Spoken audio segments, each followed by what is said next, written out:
Welcome, everybody, to another episode of the Face Your Ears podcast. My name is Rich Bozick. I'm joined here today with Justin Hoshella. How you doing, buddy? I am doing well. Hello, Rich. Hello, everyone. Welcome. What's been going on in the world of production and recording on your end? Any updates? Yeah, I have been working with a really fantastic client. We have one song that's almost complete. Mutual client of ours, of course, and so I'm really enjoying the work there. We've got a second song that we've begun working on as well, so that's earlier on in the process, but still a fantastic song. Been a lot of fun working on that. Also, I completed a song myself, just for fun. Oh. I know, gasp. It's this very, 1980s-esque track, end of an action comedy movie a la Beverly Hills Cop 2, the greatest action comedy movie in my mind. I'm excited. That one I'm just polishing up and mixing and whatnot, but it was a lot of fun to write. I just sat down one day. You and I were actually having this conversation where it's like, oh yeah, we make our own music too. How dare you make your own music for yourself? How dare you? And so I just sat down and started playing around with some sounds and whatnot. And it's interesting because it's like a blend of very iconic 1980s sounds. So FM synthesizers, they were very prominent in the 1980s. And a Linn drum machine, which if you've basically heard any of Prince's recordings from the 1980s, you've heard a Linn drum machine. So it's really steeped in that kind of sound. But I also got this really cool new plugin from Arturia, and I sprinkled a little bit of that in there to give it just a little bit of a modern spice, nice, if you will. And yeah, it turned out really well. So yeah, good times. How about you, Rich? What's going on with you? Actually, I've been doing a lot of housekeeping around the studio, clean things up a bit. Yeah. Some cable management, and actually been going through all of the files on my computer and in Google Drive and just getting things in order, getting rid of stuff I don't need, putting things in the right place. Sometimes you get involved in a bunch of different projects and you lose track of things, or you get a little lax in organizations. I've been trying to correct that and get back on track again with that. Yeah. You have final version .1, final version .2. Yeah. Yeah. Or I'll have multiple versions of the same project, the whole project. So I've been trying to consolidate and get rid of things that are unnecessary, et cetera, et cetera. But yeah, that's what's going on. Yeah. We've all been there. You get to the end of a project and you're just like, I just want this to be done. And so you're just naming things to remember them for the next 5 minutes. And so you end up with 40 versions of your project. It could be problematic when you come back in a few months when you do that, though. So I don't recommend it. Anyways, Justin, can you tell the listeners about our website? I would love to. I love our website. So if you head over to faceyourears.com, you can read a little bit more about Rich and me, or you can check out the episode on us, where we talk about our backgrounds a bit. But yeah, faceyourears.com. We've got access to previous shows, previous episodes. We've got a little bit of a bio about Rich and myself, and we've got some helpful resources for you to check out if you want to dig into some of that. Some of the things we've talked about on the show here and there. Also some links out to some great fellows in the production universe. Check it out, faceyourears.com. You can also connect to our social media on faceyourears.com. And if you like, comment, and subscribe, you will enrich our lives in an infinite capacity that is indescribable. Do that too. Rumor has it that someone commented on one of our posts on Instagram. Is that true? That's right. Yeah, I was just sitting there minding my own business when all of a sudden I had this overwhelming sense of serenity and joy. And I don't know why, but I was compelled to look at Instagram in that moment, and lo and behold, We had a comment. What? And it's not a coincidence that I had that experience after somebody had left a comment. So if you, dear listener, want to continue to enrich our lives in such a capacity, please visit us on Instagram and X. X? And I feel like such an idiot saying X, but that's what it is now, man. I guess that's the sway that billionaires have over us now, is that we have gotta sound say like X. idiots. Yeah. We just have to say X. Thank you for commenting, listener.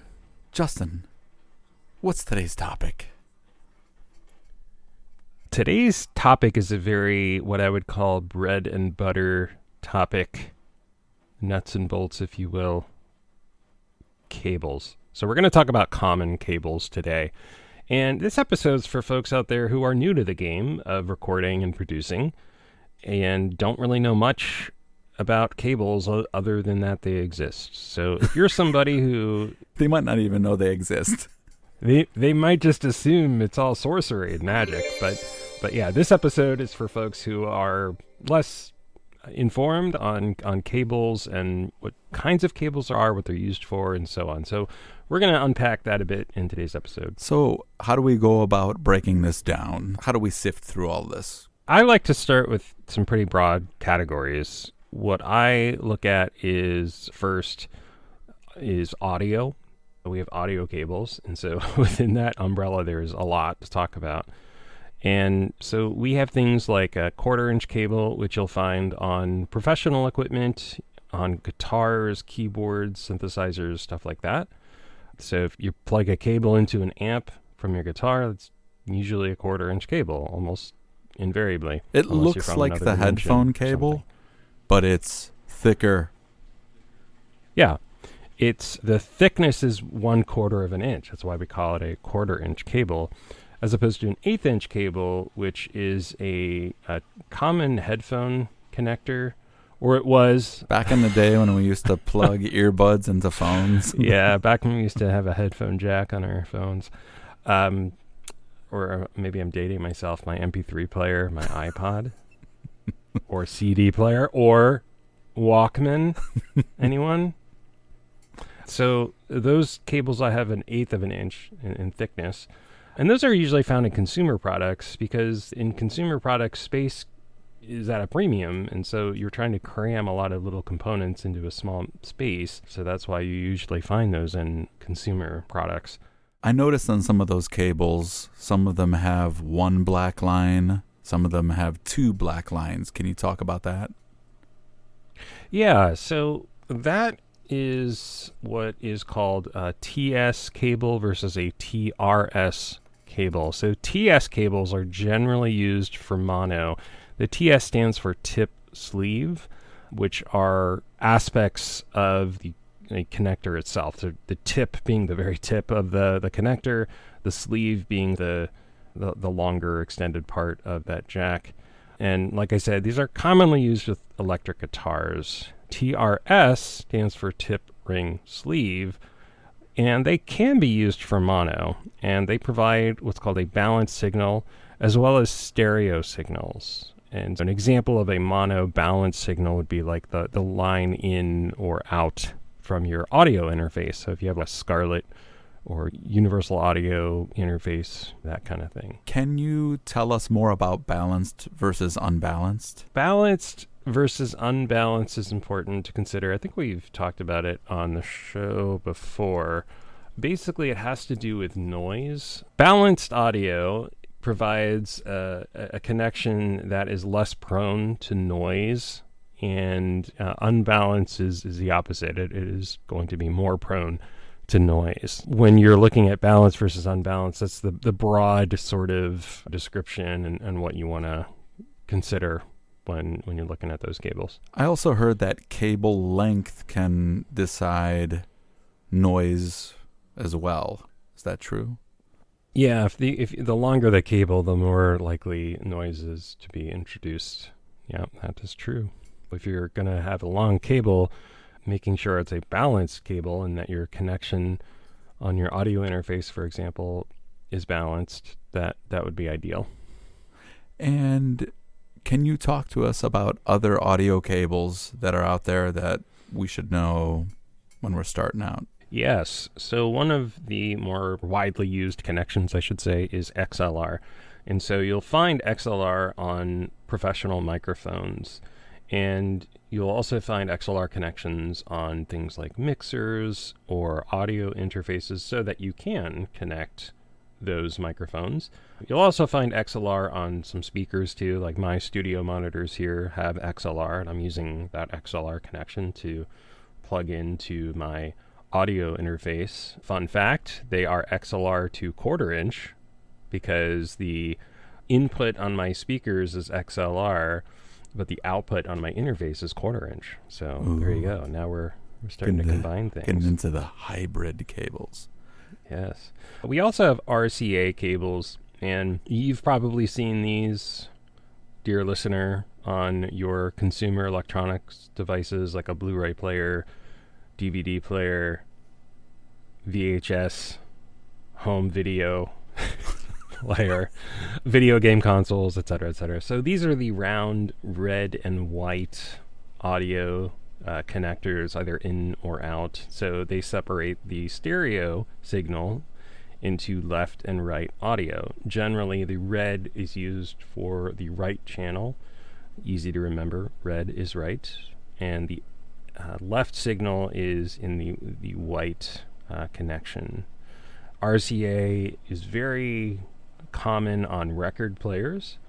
A lot of vinyl enthusiasts are probably familiar with RCA connections, but yeah, like I said, you'll see them on consumer electronics, stereo equipment, and so on and so forth, but they do show up in the pro audio world as well. Any other basic considerations when it comes to audio cables? Yeah, so there are small nuanced features, I guess you could call it. Things like you can get an angled connector, which is helpful for like tight spaces. If you're looking at guitar pedals, like guitar players have a lot of these effects pedals, and space is at a premium, so having that angled connector can be really handy. You've got the coiled audio cable if you want to look like a 1970s rock musician. I'm sorry. Yeah. I have to intervene here. Coiled audio cable? Okay, now I don't understand it. Yeah, I don't understand it either. I put the coiled audio cable in the same category I put the passive monitor in. It's nothing but trouble. It's nothing but more complication.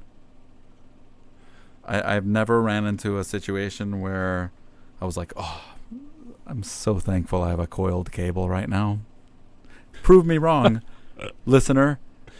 If you have some kind of information on a coiled cable that I am just not privy to, please comment on social media. I challenge you. Yeah, they just seem to make the whole process more cumbersome. I don't understand their function, but yeah, if you go back 1970s era rockers, I guess, they came up a lot, and it looked pretty ridiculous because the person would be like 10 feet away from their amp, and they'd have this coiled cable like being stretched out. Absurd. So yeah, challenge us on that, dear listener. Another thing to consider is the threshold of quality, durability, and construction, the materials, the price. Like anything else out there, be it a car or a TV or whatever, audio cables fall under the broad category of you get what you pay for, generally speaking. What kind of cables do you use? What do you recommend? I really like Hosa, Hosa. They're great. They're really affordable, but also very durable and high quality. Mogami, if I'm feeling fancy, Mogami are very high quality premium cables. And yeah, those are two brands that I really like. How about you? For XLR, I use Kopel. I think it's Kopul. I really feel that it's important to invest a little extra in an XLR cable. I've gone the cheap route. I've bought the cable has the plastic connectors at the end, right? And have paid the price after they go bad in a week or two. I would recommend any XLR cable you get have the Nutric connector. That seems to be something that a lot of people agree upon, at least in the forums that I've been to when I was researching what cables to get, mainly the XLR cable. But because that cable's used so often in the studio for miking stuff or running speakers from the interface, etc., those are the ones I'd probably invest a little more in. But that's my take on it. It's the sort of thing where if you're willing to invest, you can get really high quality stuff. And that goes for any consumer good, be it audio related or otherwise. What other category of cable will we be discussing today, sir? Yes, so another broad category is digital. So digital audio and data. So that's another sort of side of things we want to talk about. Can you explain digital audio cables? Yeah, there's three really big ones to consider. There's SPDIF. SPDIF? There's optical. SPDIF. And SPDIF, Sony Philips Digital Interface. Yeah, you'll see that on a lot of audio interfaces nowadays, and that's pretty common. It looks, usually it's, I believe it's an optical connection, generally. So there's Sony Philips Digital Interface, SPDIF, which is like an optical connection, like a laser beam of ones and zeros flowing through. There's an RCA kind of coaxial digital audio connection as well. So you'll find these generally on the back of your audio interface. And their function is really to enable more throughput, essentially. So if you think about a standard like guitar cable, it can generally only carry one signal. And with digital audio, that single SPDIF cable or coax digital cable can carry 16 or more channels over one cable. And this becomes significant in a studio environment where maybe you're recording a full orchestra or band and you've got dozens and dozens of microphones connected. And so you can connect like two interfaces together, and that becomes significant in terms of workflow and everything like that. So using one digital audio cable, I can connect interface A to interface B and carry all of that information from interface A into B, which is then connected to my computer. And so it just showcases the power of digital and using one single cable. Now, I know in the past we might have addressed this, but maybe you could talk about it briefly.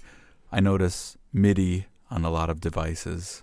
Can you talk about MIDI cables? Yeah, I love MIDI, Musical Instrument Digital Interface. It is a standard of communication, musical data communication between devices.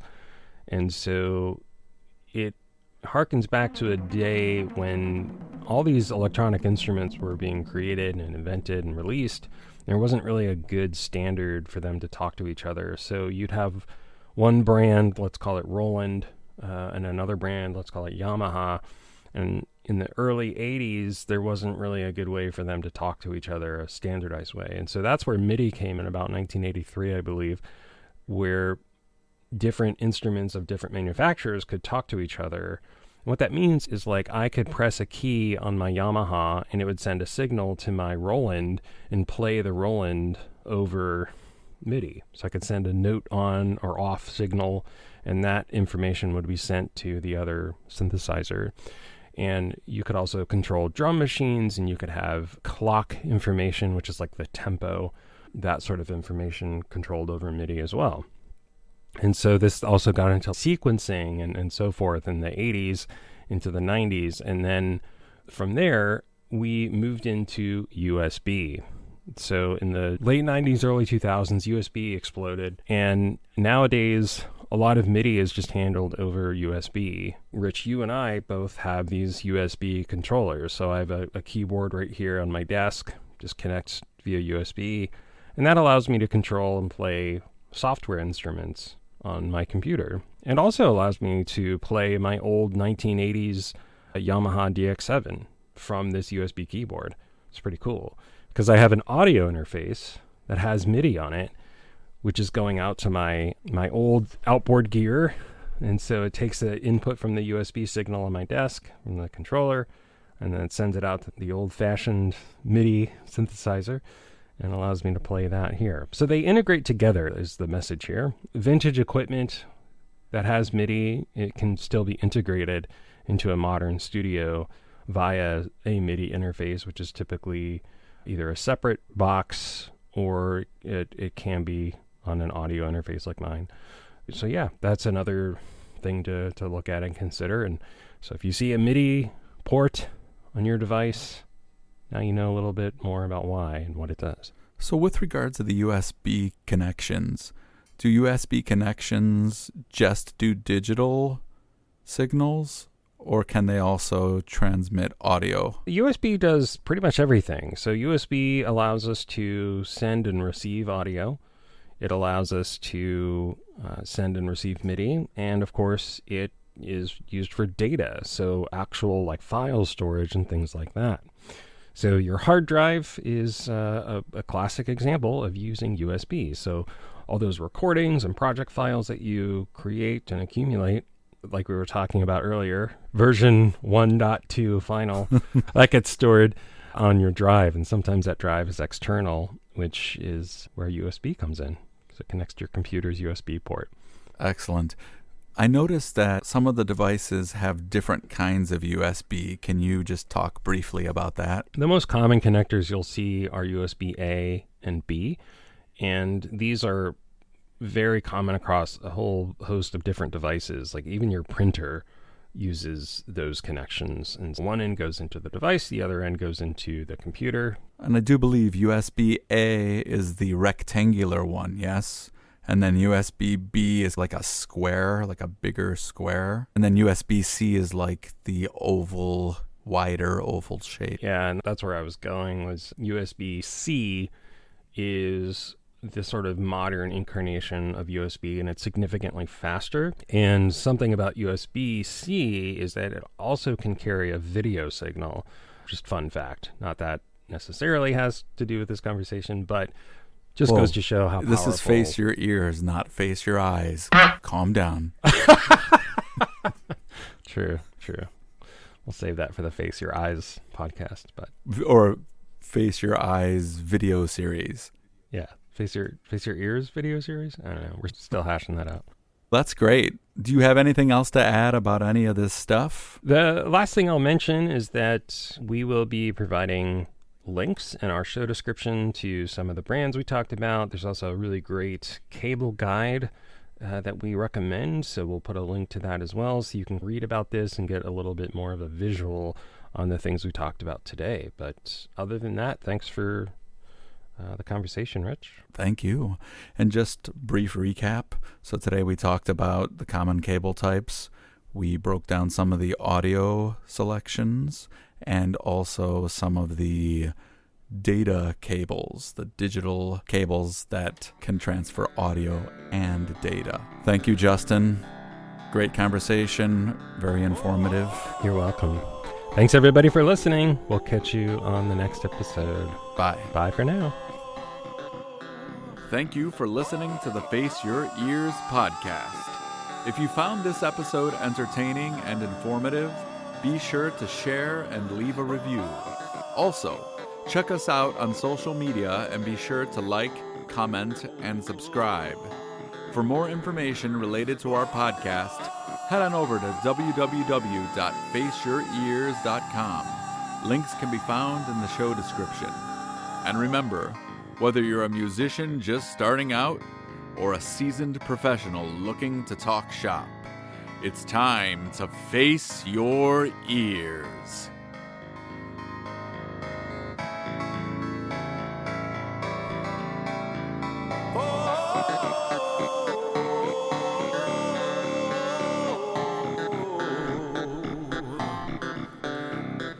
Oh!